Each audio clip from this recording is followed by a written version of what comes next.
नमस्कार दोस्तों, मैं विपुल कंपनी लॉ अपडेट में आपका स्वागत करता हूं। मई 2021 में मिनिस्ट्री ऑफ कॉर्पोरेट अफेयर्स ने कोविड-19 को देखते हुए कंपनी लॉ कंप्लायंसेस में कुछ रिलैक्सेशन दिए हैं। तो आइए इस वीडियो में हम देखते हैं कि कौन कौन सा रिलैक्सेशन मिले हैं, जिसमें हम लोग देखेंगे कि extension of the gap between the two board meeting or relaxation on the levy of the additional fees, relaxation of the time for the charge form CHG1 and CHG9 and एक clarification जो है CSR funding को लेकर है, उसको हम लोग इस अपडेट में कवर करेंगे। तो आइए सबसे पहले हम लोग देखते हैं कि extension of the gap between the two board meeting. तो टू बोर्ड मीटिंग के में जो गैप जो होता है जनरली आपका कितना होता है, मैक्सिमम 120 डेज होता है आपका। तो एज पर section 173 every company shall hold minimum number of the 4 board meeting of director every year in such a manner that not more than 120 days shall intervene between the two consecutive meeting of the board. So due to this pandemic, many companies are unable to conduct their board meeting on time provided in the law. Therefore, the time limit of the 120 days has been extended by 60 days for the first 2 quarters of the financial year 2021-22. Therefore, gap between the two consecutive board meetings may extend to 180 days. तो 60 days का extension आपको मिला। 60 days का extension include करके 180 days का आपको यहाँ पर टाइम पीरियड मिल रहा है during the quarter April to June and July to August. Accordingly, we can conclude that gap of 120 days ends on any date falling under the quarter April to June and July to August. अगर है आपका 120 days and हो रहा है तो gap of 180 days shall B consider instead of 120 days. कुछ examples इसको समझते हैं। अगर 120 डेज आपका 31 मई को एंड हो रहा है, in that case date shall be considered extended till by further 60 days, that is 30th जुलाई। दूसरा एग्जांपल आइए, अगर 120 डेज का गैप बोर्ड मीटिंग के बीच में जो है 1 अप्रैल से लेके 30 सितंबर के बीच में है, then maximum gap of the board meeting shall be considered 180 days. 120 की जगह 180। अगर 120 डेज कंप्लीट ऑन 30th अप्रैल को हो रहा है, then 180 days shall be considered till 30th जून। तो इस तरह एग्जांपल से आप समझ सकते हैं 60 डेज का जो एक्सटेंशन है उसको 120 डेज जो जहां आपका एंड हो रहा है उसे 60 डेज फर्दर आपको मिल जाएगा आपको। दूसरा है relaxation on the levy of the additional fees. तो यहाँ पर आप फॉर्म देख रहे होंगे, फॉर्म में MSME 1 जो है आपका फॉर्म, जिसमें हाफ ईयरली रिटर्न जाता है आउटस्टैंडिंग पेमेंट टू MSME को। इसका ड्यू डेट आपका 30 अप्रैल 2021 है। तो आपका जो without levy of the additional fee आप 31 जुलाई 2021 तक इसको फाइल कर सकते हैं। फॉर्म नंबर 11 ये LLP के द्वारा एनुअल रिटर्न फाइल किया जाता है 30 मई 2021। तो विदाउट एडिशनल फी ये स्टैंडर्ड डेट आपका है 31 जुलाई 2021 तक आपको लेट फी एडिशनल फी नहीं देना होगा। उसके बाद PAS 6 reconciliation of the share capital audit report on half yearly basis.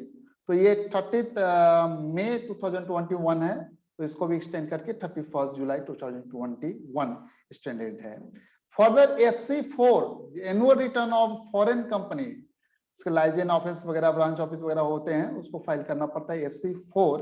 इसका ड्यू डेट 30 मई 2021 है। तो वो स्टैंड करके आपको लेट फी इस पर एडिशनल फीस अट्रैक्ट नहीं होगी 31 जुलाई 2021 तक।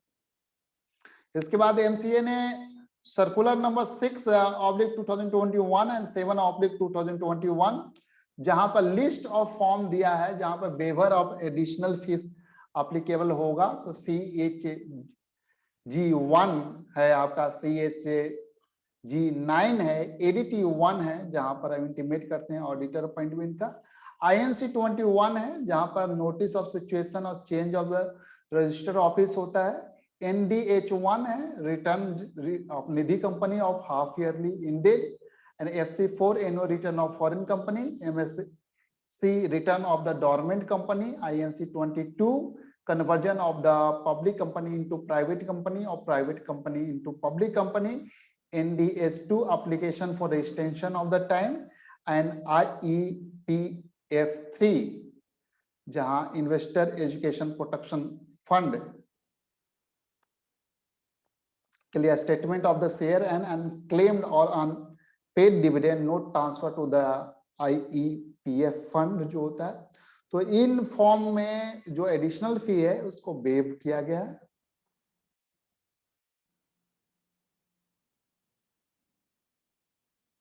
इसके अलावा relaxation of the time for charge जो है CHG1 एंड CHG9 जो है, अगर डेट ऑफ द क्रिएशन और modification of charge is before 1 अप्रैल 2021 है and date of the filing the form जो है आपका 1 अप्रैल 2021 से 31 मई 2021 के बीच में फॉल करता है, in that case days from 1 अप्रैल 2021 से 31 मई 2021 जो है shall not be counted under this section 77 and 78 of the Act, and no additional fees shall levy if filed on or before 31st May 2021. In case form are not filed within the such period, in that case, first day after 31st March 2021 shall be reckoned as 1st June 2021 for the calculating number of days under section 77 and 78 of the Act. The additional fees shall be calculated by counting days from the 1st June 2021 plus days due before 31st March 2021. तो ये जो time period जो होगा आपका उसको count नहीं किया जाएगा। If date of the creation or modification of charges between 1st April 2021 to 31st May 2021, then in such case the days from the 1st April 2021 to 31st May 2021 shall not be counted under section 77 and 78 of the Act. The calculation shall start from 1st June 2021. Non-applicability अगर form which are filed before 3rd May 2021 है तो ये non apply होगा। The timeline under section 77 and 78 has been expired before, अगर 1/4/2021 1 अप्रैल 2021 के पहले ही expire हो जा रहा है तो भी अप्लाई नहीं होगा। और सर्टिफिकेशन ऑफ CHG4। एक क्लैरिफिकेशन है CSR फंडिंग को लेके, एक जनरल सर्कुलर 9/2021 5 मई 2021 को लाया गया जिसमें क्लैरिफाई किया गया कि spending of the CSR fund for creating health infrastructure for Covid care and establishment of the medical oxygen generation and storage plants के रिगार्डिंग, तो इसमें कहा गया कि in continuation of the MCA circular 10/2020 dated 23rd March 2020, जहां clarify किया गया था कि spending of the CSR fund for COVID-19 is an eligible CSR activity. It is further clarified that a spending of the CSR fund for creating health infrastructure for COVID care, establishment of the medical oxygen generation and storage plant, and manufacturing and supply of oxygen concentrators, ventilators, cylinder and other medical equipment for countering COVID-19 or similar such activities are eligible CSR activities under item number 1 to 12 of the Schedule 7 of the Companies Act 2013 relating to promotion of the healthcare, including preventive health care and disaster management respectively.